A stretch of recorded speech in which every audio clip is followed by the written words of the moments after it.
All right, welcome. Good afternoon, good morning, good evening to everyone who is joining us today. Today's session is going to be an introduction to IT's sustainability role and where to begin, which is going to be led by our research principal, Rick Pastor. For those that might be joining us as guests and not yet members of our community, sustainableIT.org is a global nonprofit organization which is led by technology executives with the mission of advancing global sustainability through technology leadership. We have a great deal going on within our community, some exciting things on the horizon, including the World Economic Forum, which we are going to be at in January. So with that, I am going to turn over our presentation today to Rick. Thank you, Sherry, and welcome everyone. Appreciate your taking the time in a busy month to check in with us. You're the first to actually see this presentation because it's been updated significantly for 2025.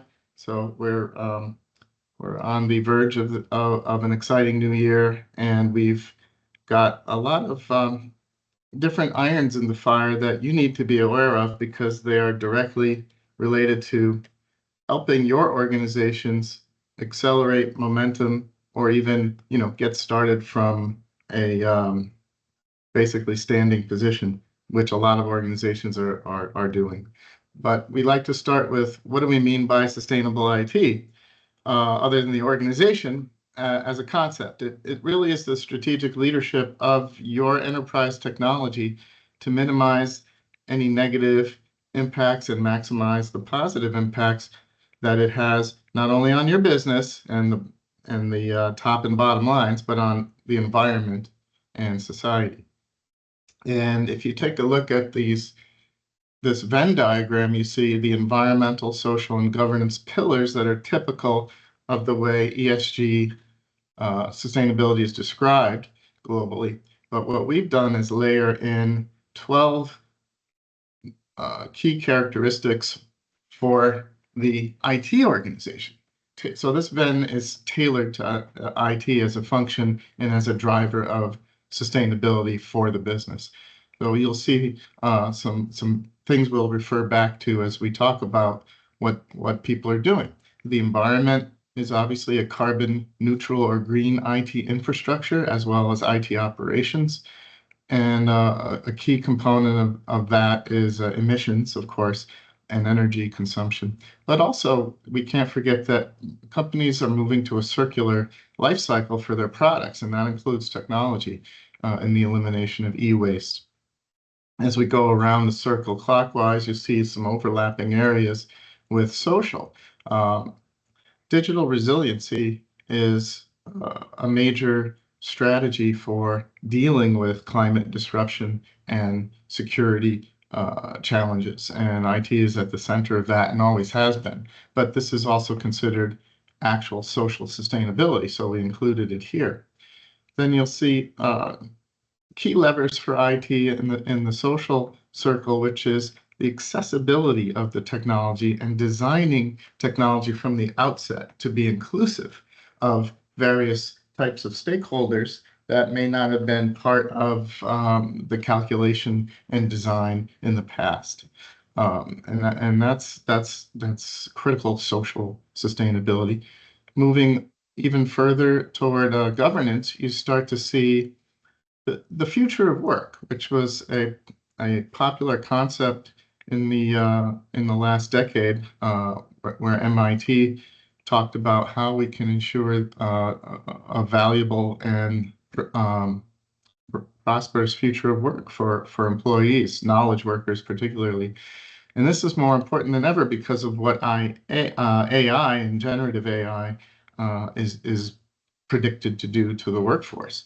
So we're talking here about upskilling and reskilling your employees, not just in IT, but across the business.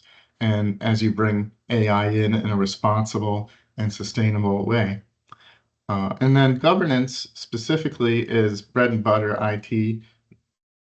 All IT organizations have been monitoring and managing data usage, ensuring privacy and security. It's bread and butter.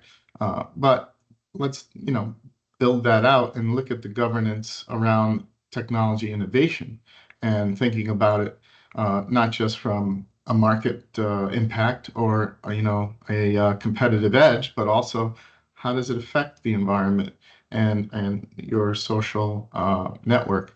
So this is new thinking, and it's included here. And then finally, in the overlap between governance and environment, you'll see a need to help drive a transition to renewable energy, not just for IT's infrastructure, but for the business overall. And IT can be a key manager of that, as well as where you have the most influence of any C-level executive, and that is on the technology industry itself, the vendor community, and making sure that you're influencing them to be as sustainable as possible in their product development and transportation and packaging even, and the energy consumption of these tools and devices. And we'll talk about that and how to elevate that pressure on the vendors. But that's basically the picture of sustainable IT. Now, I'm just going to spend a little bit of time on the fact that sustainability, especially from an IT perspective, is good business. And one of the most recent studies that was done by Imperial College Business School of London has shown that organizations that include sustainability as part of their business impact strategy are actually outperforming the market over the past 13 years by 41%, which is about 2.67% annually. Small number there, but over time it has a huge impact. We're working directly with Imperial College to bring these results forward, and not only that, to talk about how to make them work from an IT perspective. How can you contribute to this market outperformance? So you can get the report by clicking on this page when we share the document afterward. Now, I want to talk about the latest trends we're seeing among our members, because a lot of these have to do with, early progress and in some cases how to get started. So we see two meta trends happening right now that are really driving the urgency of sustainability. And those are customer demand, asking your businesses for, what you're doing to satisfy ESG requirements and goals. The regulation landscape is getting to be more and more encompassing, and it's also bringing urgency, as it always does, to compliance and taking steps to be ready. And a lot of these regulations go into effect this year, 2025. And then finally, Gen AI and its impact on energy consumption, its impact on social inclusion or exclusion is also driving sustainability to the front burner in a lot of companies that want to scale Gen AI across the business in the most responsible and sustainable way. On the other hand, we also have a geopolitical landscape that might actually be putting some dampening effect on aggressive sustainability efforts, especially social and so-called diversity, equity, and inclusion. It may also have an impact on the road to mitigating severe climate change. So that is another trend that we need to be aware of, not only in the US, but also in Europe. Now, I divided these trends into two groups. The early journey IT organizations that have really been doing this 2 years or less, and those that have four or more years of history in IT trying to enable sustainability. So for the early folks, you'll see here that many of them are focusing on data center. They've improved the data center energy and emissions footprint for the infrastructure that's under their control still. A lot of people are moving to the cloud, though, so you're sort of shifting your responsibility to cloud providers, but nevertheless, you have to be accounting for your carbon footprint in the cloud, which actually is harder than dealing with your own data center. as many of you probably are finding out. Now, it's important to note that data center efficiency in energy is also efficiency in cost. So this is one of those wonderful bullets where sustainability progress equals financial performance improvement. And when they go together, you've got a magic bullet, and the CFO will be your best friend, and everything will go at an accelerated pace because it's tied to financial improvement as well. You'll also see these companies adopting centralized data management for all the data that ties into sustainability. There's so much data, including energy, day-to-day energy consumption data that you have to pull in from your energy supplier organizations and make this available centrally in systems, ideally, that people are already using, not one-off new systems that they have to go to and log in to see everything, because they're not going to do that. They need to do their jobs, but we need to embed sustainability transparency into their day-to-day jobs. And that's why organizations are centralizing and putting this data on data management platforms that they're already using from ServiceNow and other companies. Asset disposition is the road to hardware lifecycle secure circularity and eliminating e-waste. And companies are doing this because it's something you can pay someone else to do. You don't have to figure it all out. You just have to find a couple of great providers. And we're working with many of them in Europe and the US who can take your end-of-life devices and do something positive with them. It's a win-win for the climate because it doesn't go into a landfill, and it's a win-win for social because a lot of these devices can be provided to underserved communities with training and support if you're working with the right iPad. So they're going headfirst into that. And finally, the sustainability of the business, the strategy of the business sustainability is being incorporated into technology strategy in these companies. So that's the early journey folks. The more experienced folks, what we're seeing right now is they are operationalizing their data center energy and cost efficiency through mechanisms such as green ops. They're mature in this, and they're running it and optimizing it, and they have people in charge to make sure their footprint in the data center and in the cloud are optimized for not just for financial, but for sustainability and environmental sustainability. When that's what green ops encompasses, we have roundtable discussions you can listen to on that. Leveraging carbon accounting tools to figure out scope 2 and 3 emissions. These didn't exist 3 years ago.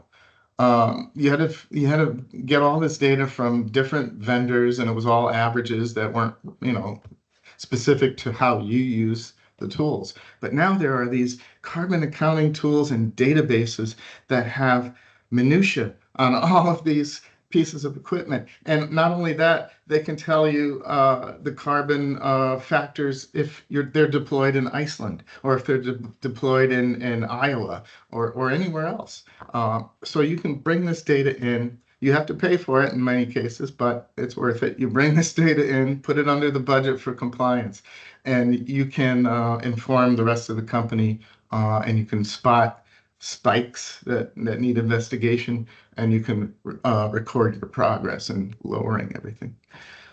Real-time dashboard data availability. I just mentioned that at your fingertips. You can not only get a quarterly report or an annual report, which really doesn't do you any good. You can see real-time almost how energy and emissions are going in your organization, because that's how you manage it effectively. These folks have also, like I said, leveraged their vendors to the point where they have sustainability requirements in place with their major providers, most of the major providers, that say, here's what we need you to tell us before we buy from you. It's not just cost and functionality anymore. It's cost, functionality, and sustainability. And it goes all the way back to the beginning of the life cycle when rare earth elements are being mined to produce a phone or a laptop or a tablet. and these things, or to train an algorithm, an AI algorithm with a large language model. You're going to get the data from these folks because you're leveraging your buying clout with them. And then finally, and you use that for compliance reporting and tracking and so forth. And then finally, instead of sustainability being incorporated into the technology functions strategy, technology is being incorporated into the enterprise sustainability strategy, which almost always leaves out technology at the beginning. But over the course of this journey, the sustainability office, if there is one, realizes they can't do this without you. And not only that, they need technology as a key pillar of sustainability strategy. So that's what happens as you mature here with this.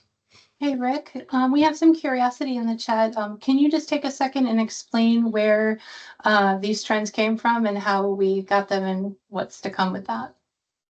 Oh, well, sure. These trends, like I said, are being instigated by initially the need to report from a regulatory standpoint or from corporate commitment to the Sustainable Development Goals of the UN and so forth. And basically, we've been talking to our members continuously. As they join, Sherry interviews every single one of them and asks what they're working on, what they're struggling with. And we distill all of this because it helps us drive, the right resources and programming. So this is kind of a distillation of at least 6 months of discussion with our members. But some of this goes back a year. But I just put this together for a briefing with one of our members in New York, and so it's fresh. You're only the second group to see this list. And in terms of its continuation, there's going to be more regulation. We can count on that. I even think that's the case. There might be some rollbacks or some weakening of some of the rules, not in California, but elsewhere. But it's not going to go away as an issue, and you just may get more time to comply. This is a rundown of some of the regulations that are already in effect and being layered in over time.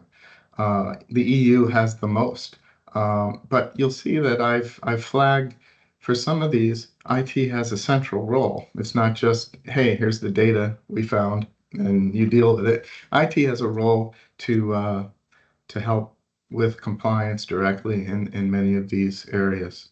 And it's not your job to be the lead in compliance management, but you're an ally and an asset to the compliance team. And you'll be more and more so as time goes on. Just in case you're not familiar with the emissions lingo, there's 3 scopes of emissions, and then within those scopes, there's subsets that I don't even know, and I'm not getting into here. But direct emissions are from your own equipment, if you own a factory, whatever, totally under your control. Scope 2 emissions are resources you use, but you don't control them necessarily. You just control your rate of consumption, perhaps. But that's scope 2. So it's the electricity in your rented space, for example, for your data centers. And scope 3, which everybody wrestles with, and it's the hardest to pin down, is life cycle, value chain, up and down, everything that's generated that has to do with the tools you use, the software that you roll out, even if it's software as a service. It all has a long tail of scope 3. And after you're done with it, there's still some scope 3 that in many cases, these regulations tell you have to account for. So it's something that you just can't leave to the vendors. You have to have these numbers as well. And it's not under your direct control. Now, I mentioned that these companies have been focusing on their data centers, and that's usually where people start in IT to say, we're going to make a difference on what we can control, and it's data centers. And you'll see here that data centers and end user devices account for about 50% of IT's Scope 2 and Scope 3 footprint. So it's a good place to start. And you can make a big difference in end user devices by a few different means we'll talk about. And as we said, you can also optimize your data center energy consumption, move it to renewable sources, um, um, optimize your footprint in the cloud to limit energy there, as opposed to being overscaled and so forth. So you can see that here, but I'll also point to you software as a category. And companies now are turning to their software footprint, ones that have been successful dealing with data center and end user devices, that first 50%. They're now turning to software because it's the next biggest category. And with AI embedded in software now, more and more, it's going to become proportionally bigger.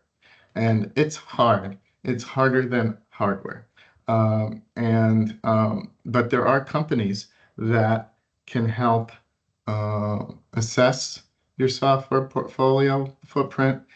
There's a software carbon intensity standard that's ISO certified that one of our members developed, NTT Data, with the Green Software Foundation. It's a great tool. We're going to have a demo of it next month, by the way. So software is the next thing on the plate. But like most, if you start off with data centers, you're doing good. If you take a look at your end user devices and the refresh rate and so on, and get the ITAD provider involved in recycling, then you've done plenty. This is something you look at, but IT contributes more and more to a company's overall footprint. Unless you're a factory, a manufacturer that is in a dirty industry potentially, then IT doesn't really matter in the grand scheme of that company's environmental impact. But in companies where data is the product, IT can be the biggest impact total for that company. So it's important to recognize that IT matters. And we still sometimes talk to CIOs who say, sustainability, what does that have to do with me? Yeah, really? What industry are you in? Banking? Well, guess what? It has a lot to do with you. And you need to get control of it and be proactive. I thought I eliminated that slide. I just want to point out e-waste. This is an eye-opener. Your teams will not realize this, I guarantee you. And when they hear about it, they'll hang their heads because people think this stuff is being recycled, okay? It's not. Only 20% of the total volume of technology has been recycled in the last 2 years. Before that, it was in the teens. The e-waste is projected to double in terms of megatons. That's 1,000 tons by 2050, the way it's going right now. And if you look back to when it was 50 million tons, that was estimated to be $62 billion worth of technology. None of that money is being recovered. It's just being thrown away.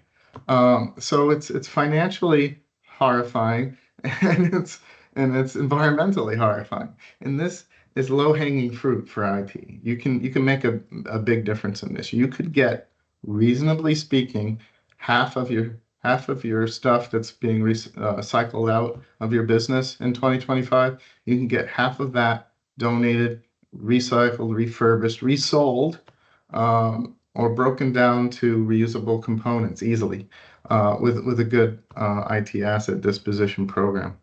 And most companies have 100% goal for this. So where to begin? Those are what people are doing, the trends, the challenges. But let's talk about the strategy.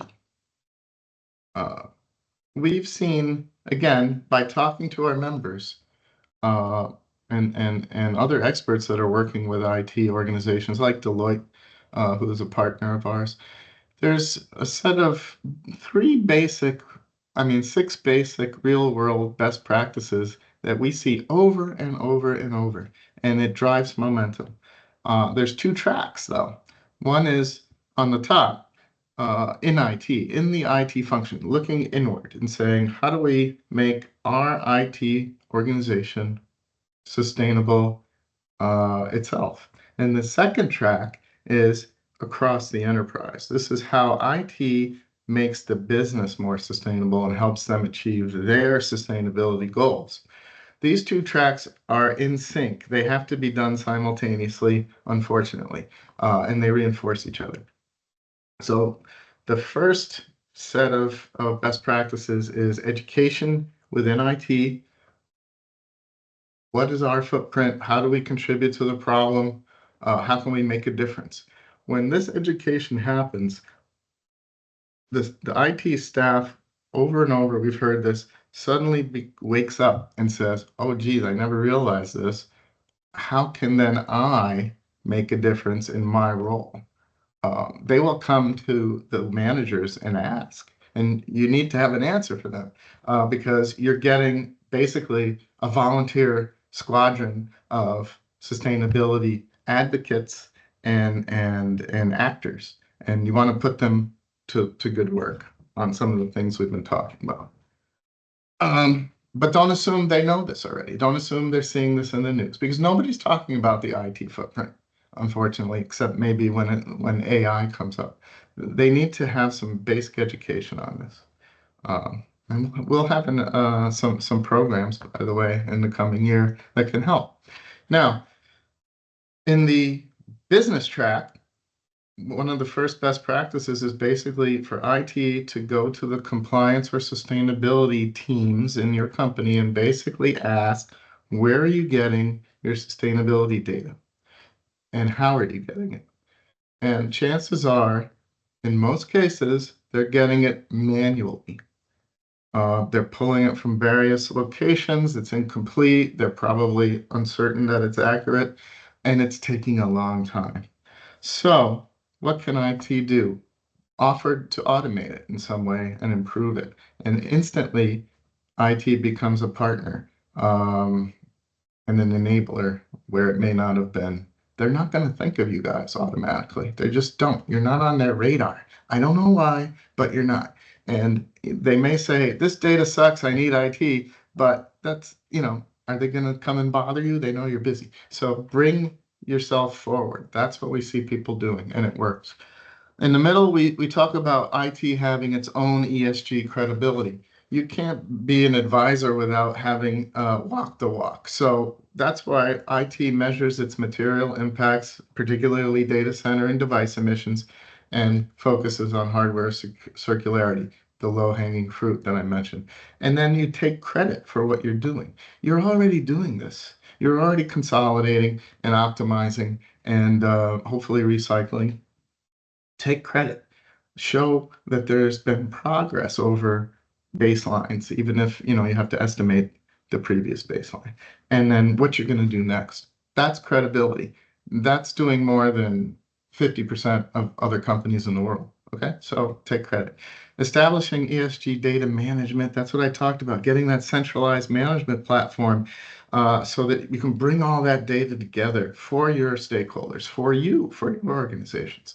And getting the tools in place, like the carbon accounting system. That's a huge best practice. Some companies, some IT groups actually get dedicated funding for this, dedicated staff. We've seen it. And that's how important it is to your stakeholders to have this centralized data for sustainability.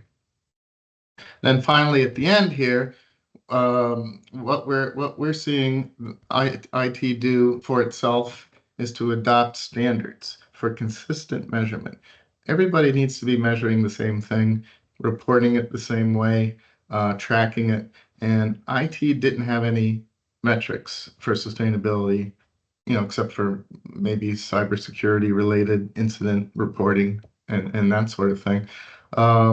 But we developed with our numbers IT tailored metrics that sync up with business metrics. So I'll show you those in a second.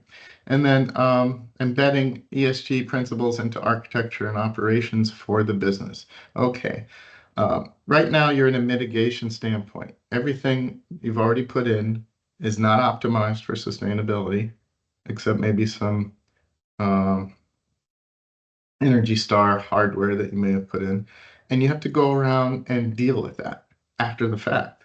But moving forward, we're going to build sustainability criteria and rules into what we do going forward, including enterprise architecture design, application architecture, data architecture, even integration architecture, and how you design APIs can be governed by architecture principles. And then there won't be any scrambling to mitigate unless the bar changes, because you'll have built it in from the beginning, and life will be much easier and less costly going forward. And we'll talk about enterprise architecture sustainability in a bit. So that's kind of the basics, and we can build out from that. Here's a set of 9 actions that we recommend. This is kind of a checklist for getting started. And it's mostly things we've already talked about. But it's also figuring out what you're already starting by saying, what are you already doing? Nobody is starting from scratch. Everybody's already doing something, even if they initiated it for different reasons. And then, governance is around, well, we need a vision for how IT is going to help drive sustainability. And we need to align that vision with the enterprise sustainability vision.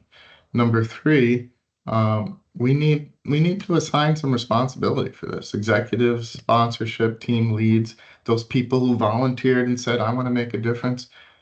And also how you're going to liaison with your stakeholders on this. It's basic governance. And then this materiality assessment, what matters? What ESG factors matter most to IT and your business? It's not all of them, it's a subset. We'll talk about that. I'll show you the materiality assessment.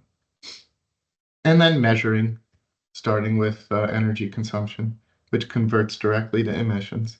And hardware circularity, the low-hanging fruit I mentioned, and then telling your vendors what you want to do.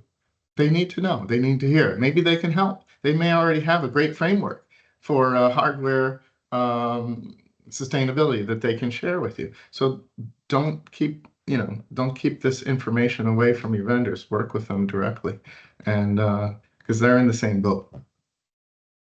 We also published a 5-year action plan. I'm just going to highlight it here across governance, environmental, and social.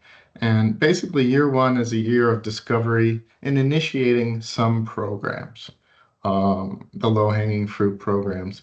So don't expect to move the needle in year 1, although there might be some progress you've already started on and can take credit for, like I said. But everyone is in a learning mode in year 1 of their sustainability journey. So these are some of the checklist items for year 1. And we have year 2, 3, 4, and 5 in this resource that you can download later. All right. I mentioned IT needed some metrics. What is it going to measure? In its environmental footprint, how it's working with social sustainability and governance. And we developed a set of standards which have been globally distributed. They're being used by companies in at least 3 continents. And they've been adopted by Deloitte. They're being licensed and used in ServiceNow's data management platform.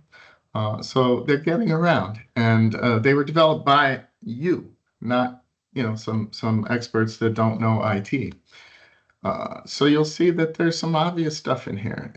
Infrastructure, the refresh cycle of devices, what kind of paperless environment you're running. We've been talking about that since the 1980s. how much of your technology that's being purchased meets your certification criteria, and so on. In social, is there an inclusiveness factor in your technology design protocols?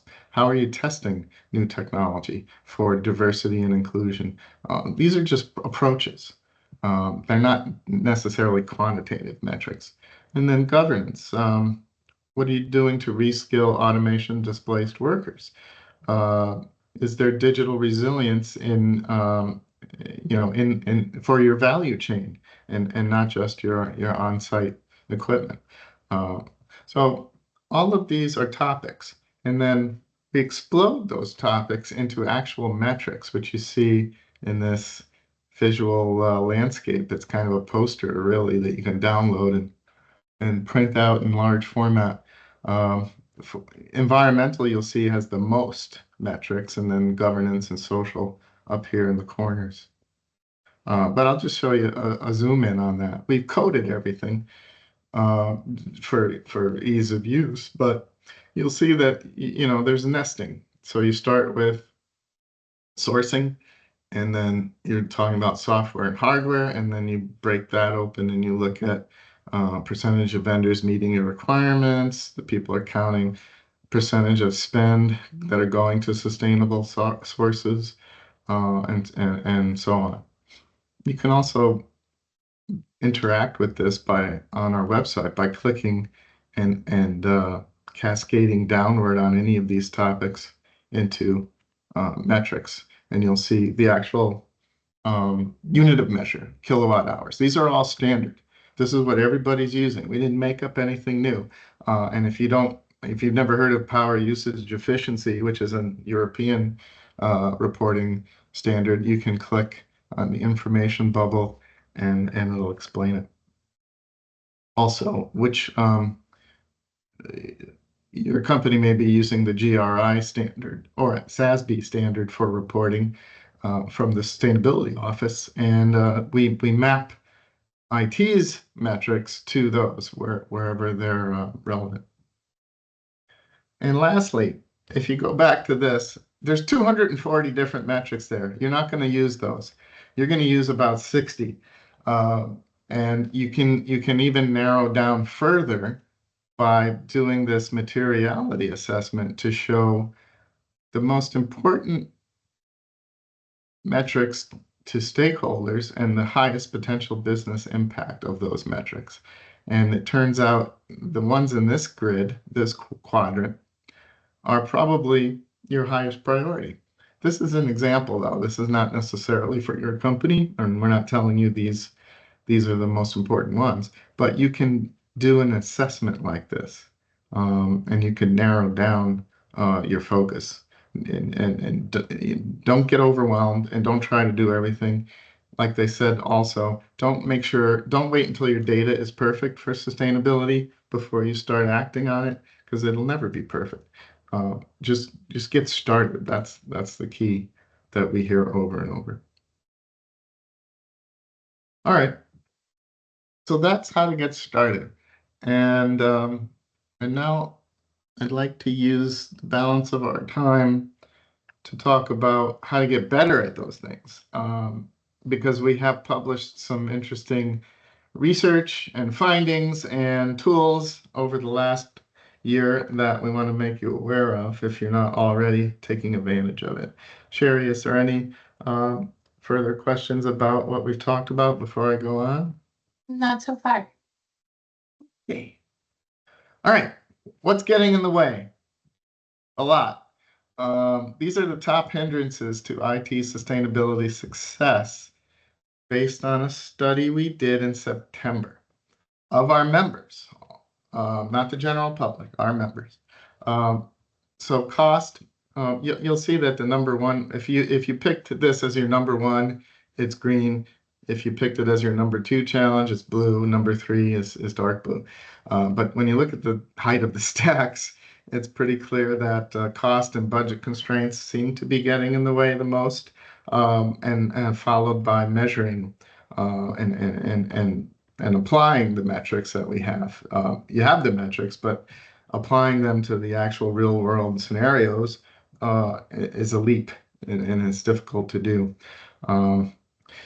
Governance isn't in place in a lot of companies for this, or your governance is not engaged with enterprise governance on sustainability. There's a disconnect. And then finally, data rears its head over here. I think these are the big four, basically. Not so much of an issue with lack of awareness. People are starting to get it. And then cooperation from vendors, like I said, they're on the page with you. They may go slower than you want them to, but they're moving in the same direction. And so it's these that are getting in the way. So what do we do about that? Well, along with this survey, we actually measured the capability maturity of 11 key characteristics for IT's leadership of sustainability. And then we divided those into people, process, and technology, because that's the nomenclature we always use. And these are the capabilities. It's how aware and committed. Do you have an IT strategy and role in sustainability? What resources do you have? What governance is in place? What kind of data processes and tools are you leveraging? How do you measure performance? That's a big challenge.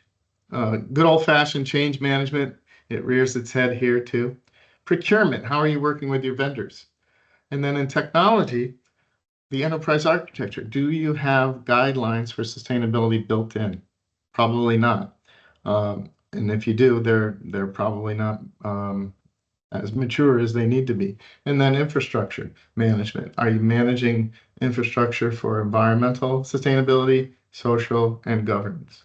Those are that's basically the tool set for sustainability. And we asked people to weigh their maturity in 5 levels. From beginning, we're not doing that yet, to unstructured, it's present but limited, not consistent. We defined it thoroughly and are applying it within IT, but it's not automated or operationalized really yet. Managed. As a capability, it's routinely managed, automated where possible, operationalized, and it's broadly applied and optimized. Ultimately, we've scaled it. It's actually affecting our industry, which is the ultimate goal, to drive sustainability through industry change. And the value chain up and down. So I'd love to do a poll, but we don't have time where you think your organization is. But here's the results. Overall, at the top, overall, our members rate their overall, all 11, averaged out, all 11 capabilities at 2.3. That's just a little notch above unstructured. Now, when we ask them in 2 to 3 years, what's your target for that capability?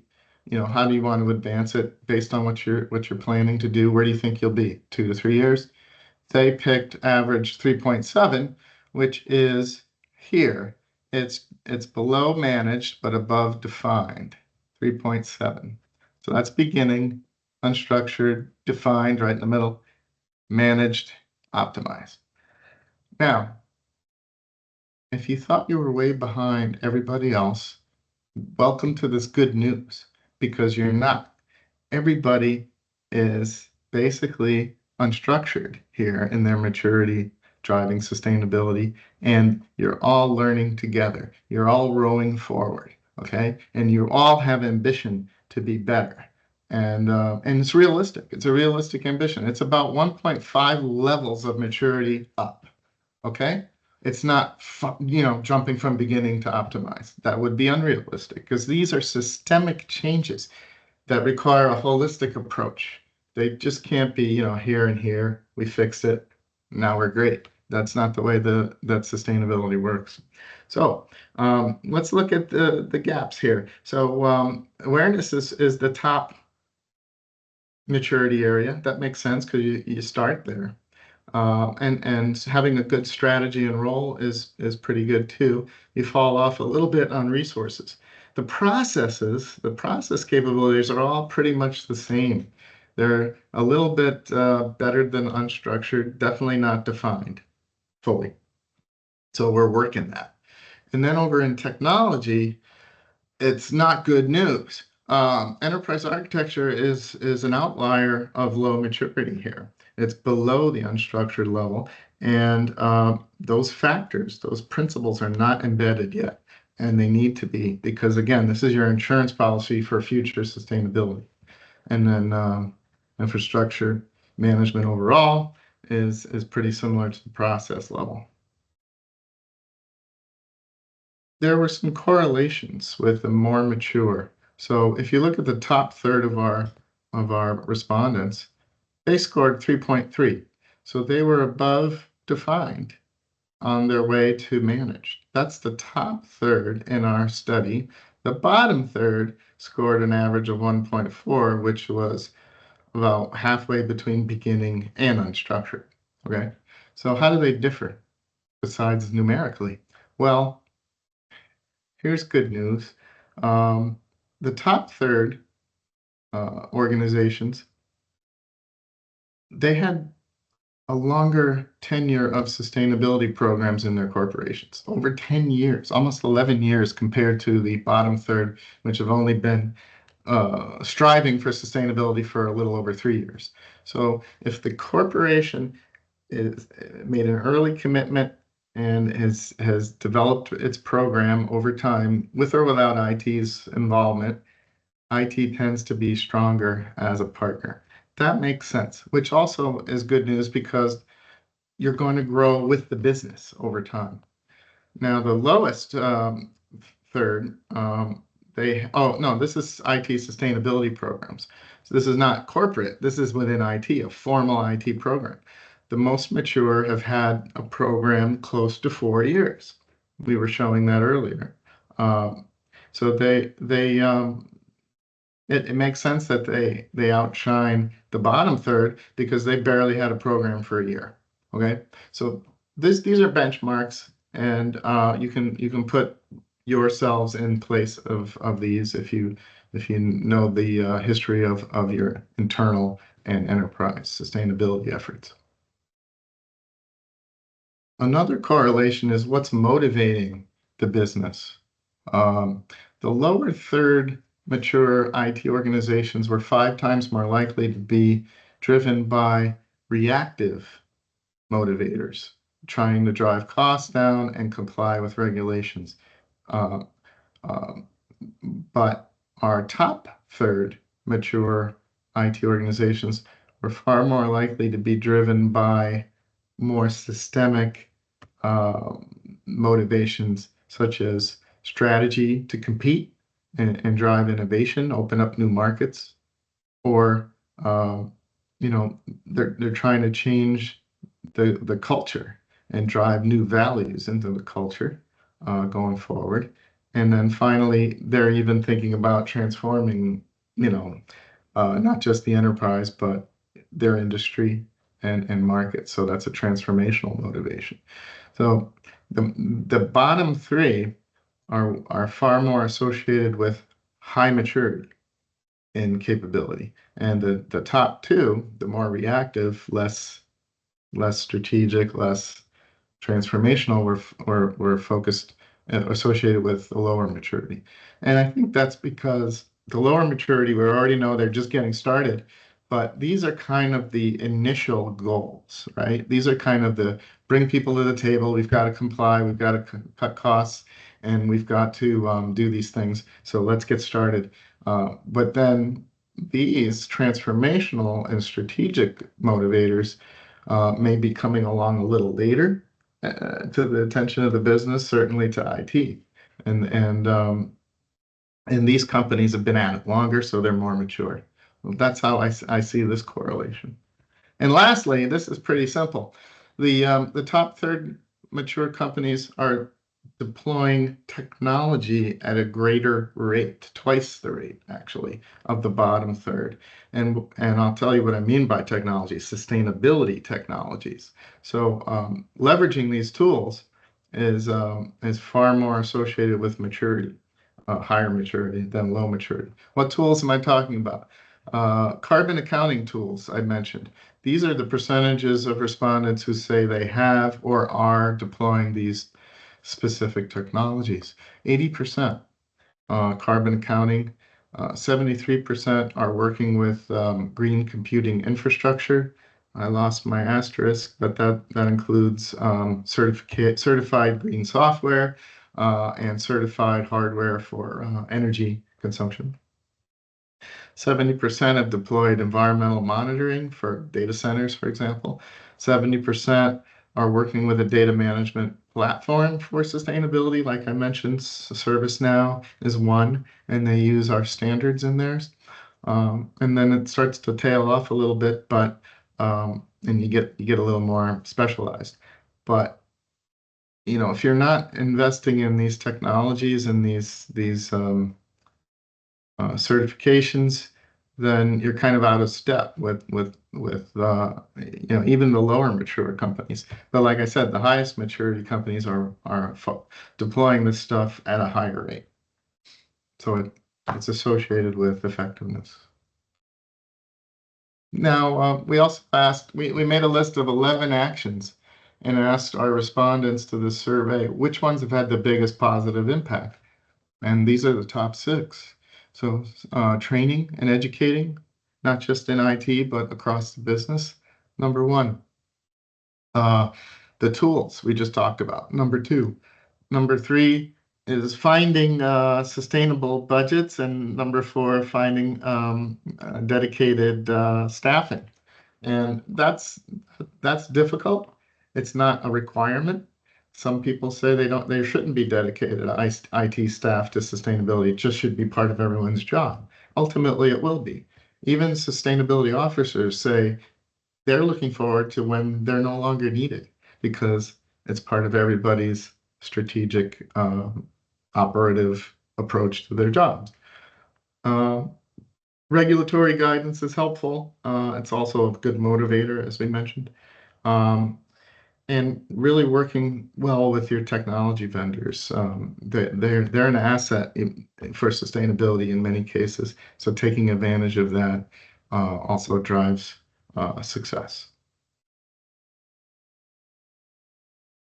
I want to circle back to enterprise architecture. Remember, it was a 1.8 in maturity, the lowest of the low. We've published a set of principles that can be embedded into the enterprise architecture stack. And ultimately that will better support a sustainable enterprise. So we've defined 10 of these, and we also have high-level actions associated with each to actualize them in architecture. And I also want to mention that we have a partner organization, IASAglobal.org. It's a global IT architecture association, and they've founded a sustainable enterprise architecture working group to take these principles and others and drive them into sustainability education for enterprise architects and ultimately certification. So if you want to get involved in that program, I can connect you with our member liaison. So if you have enterprise architects on your team that would like to get a jump on this and raise that maturity level quickly, feel free to work with us on that. Rick, we have Casey Clark in the audience as well. Oh, so Casey is involved in this actually directly. Yeah, I'm the co-lead for the Sustainable Architectures track for ISA Global, along with the Chief Architect Forum. And we have lots of work to do in terms of defining our reference models, integrating in with green ops efforts, lots of other things to do. So come check us out at sustainablearchitectures.org. Got it. And along with the principles for enterprise architecture, we also developed a set of principles for the responsible and sustainable use of AI as it's deployed in an enterprise. And this is our definition for that. And we have a framework, basically very simple, 3 R's for deploying AI responsibly. And we have a set of principles that align roughly with these 3 framework areas, which you can you can look through the report that explains them. But I want to just jump to a current project related to responsible AI, and that is our working group. It's a community within Sustainable IT that you can join by clicking here. What we're doing is creating and curating and adapting guidance for enterprises to sustainably and responsibly scale AI across the business, as opposed to doing it in an ungoverned way where IT ultimately will have to clean up the mess like it has in other waves of technology. This time we want to get ahead of it because it's so important and potentially problematic. So we have 4 work streams in our working group, looking at operationalizing our principles, creating some governance best practices, including a cost-benefit model and data integrity guidance, working on AI literacy, building some guidelines for what to educate people on and how, and then also working with the UN to help inform their AI programs from a practitioner standpoint, and also leveraging the UN to get our stuff out there to the world, because that's their role, really. So that's what we're working on. And again, you can join that cause individually or as a company and work with us. We've got volunteer member leaders for these programs from MasterCard, National Grid, Save the Children, ABN AMRO Bank in Holland, and others. And we're going to really kick this off after the holidays. So I invite you to all join us there. So with that, I'm concluding my remarks. If there's any questions, I'm happy to take those after the call. And I do wish all of you a great holiday and New Year's. And thanks for joining us. And I look forward to more IT sustainability progress in 2025 with your help. Excellent. Thank you, everyone, for joining. Happy holidays. Bye.